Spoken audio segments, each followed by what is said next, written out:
y se nos metió en los tuétanos en la reflexión. Por eso, frente a la novedad, tenemos resistencia. ¿Por qué? Porque la novedad nos lleva a que en un momento determinado nos saca de nuestras certezas.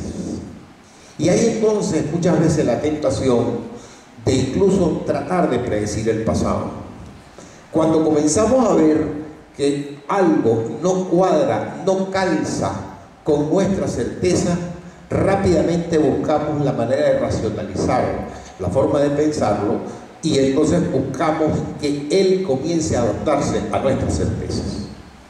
Es así como en el caso de la complejidad, el planteamiento fue fácilmente llevado a comenzar a considerar que la complejidad era una metodología para el análisis de lo real.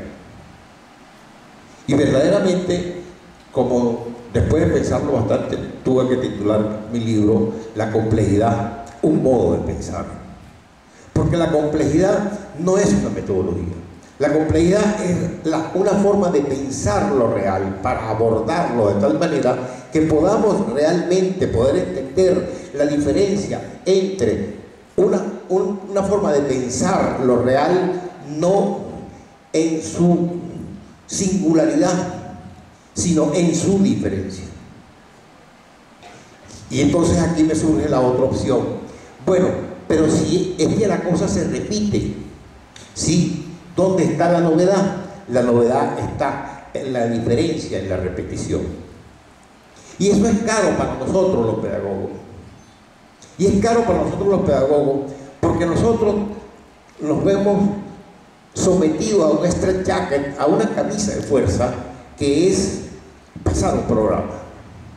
Pero cuando estamos elaborando el programa nos vamos incluso a la certeza y redactamos los objetivos del programa, y en todos los programas, o en casi todos, para estar de acuerdo con David Hume, siempre nos estamos planteando que tenemos como objetivo, después de haber pasado esos contenidos, que el cursante o el participante o el alumno alcance un nivel crítico. El problema está en que alcanzar el nivel crítico es exactamente comenzar a pensar de una manera distinta. Y en la medida en que comienza a pensar distinto, en esa misma medida comenzamos a decir: usted se salió de la norma. Por lo tanto, verdaderamente la dificultad entonces estaría en qué? En comenzar a ver cómo tenemos otras herramientas conceptuales que nos permitan abordar lo real de otra manera. Por eso, la célebre discusión entre universales y particulares puede ser rota a partir de uno plantearse entonces la diferencia en la repetición. Y en vez de entonces hablar de universales y particulares, deberíamos hablar y comenzar a potenciar las singularidades. Y dentro de esas singularidades estaría la posibilidad cierta de comenzar a analizar el acontecimiento. Ahora, pero el acontecimiento nos lleva a otro elemento: hasta dónde el acontecimiento tiene componentes. ¿Y sus componentes cuáles son? La manera como lo voy pensando.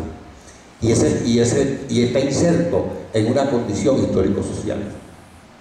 Entonces aquí tendríamos otra tríada: el instante, el momento y el ahora. ¿Hasta dónde? Es decir, la condición de comenzar a analizar el acontecimiento en sus instantes me lleva a plantearme entonces el pasado, el presente y el futuro. Pero cuando lo analizo pues desde la perspectiva del momento, tendría entonces que ver cómo profundizo en cada uno de ellos para que ellos incluso estén incluidos en cada uno de ellos. Sería el bucle recursivo de Edgar Morin.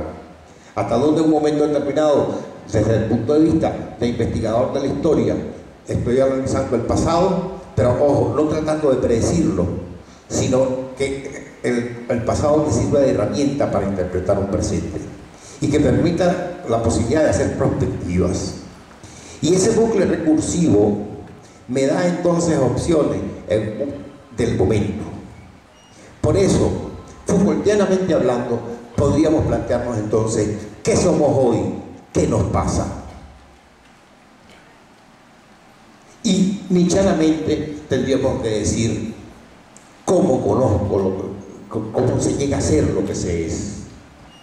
Es decir, si es, y eso, ¿cómo se llega a ser lo que se es? Entonces no es qué somos, sino el quién que somos hoy. Y esa sutileza del lenguaje es la que nos va a ir permitiendo superar y alejarnos de nuestra certeza. Pero para caer en otra certeza es posible. Pero, ojo, es para intentar hacer una lectura de nuestro presente de forma tal de que él sea realmente un elemento componente de lo real que nos catapulta hacia un futuro que es incierto. Y es incierto ¿por qué? Porque la racionalidad con la cual abordábamos el proceso de lo real tenía como premisa epistemológica fundamental el hecho de que el hombre era imperfecto y la naturaleza era perfecta. Por lo tanto, la condición era que el hombre tenía que comenzar a desentrañar cuáles eran los elementos de la naturaleza para poder dominarlo. Y ese es el proyecto de la modernidad. El proyecto de la modernidad no es otra cosa sino la condición de tener a la razón como idea fuerza, como idea palanca, que permite analizar lo real desde una perspectiva tal de que en esa misma medida en que voy conociendo la naturaleza, puedo dominarla. En la medida en que la domina, la pongo a mi servicio. En la medida en que la pongo a mi servicio, puedo alcanzar el progreso. Alcanzado el progreso, llegaré a la felicidad. Ese es el proyecto de la modernidad. Ese proyecto hace aguas. Y hace agua hoy. ¿Por qué? Porque esa felicidad no ha llegado. Y no ha llegado porque pasa ella por varios elementos, como diría Teodoro Adorno y Barbara Heimer, cuando en los años 30 comenzaron a ver por dónde andaba el proyecto de la modernidad y llegaron a la conclusión de decir esa frase tan terrible como es: después de analizar por dónde iba el proceso civilizatorio, llegamos a la convicción de que la humanidad devino en un nuevo género de barbarie. Ese nuevo género de barbarie, de alguna manera lo intentamos reacomodar.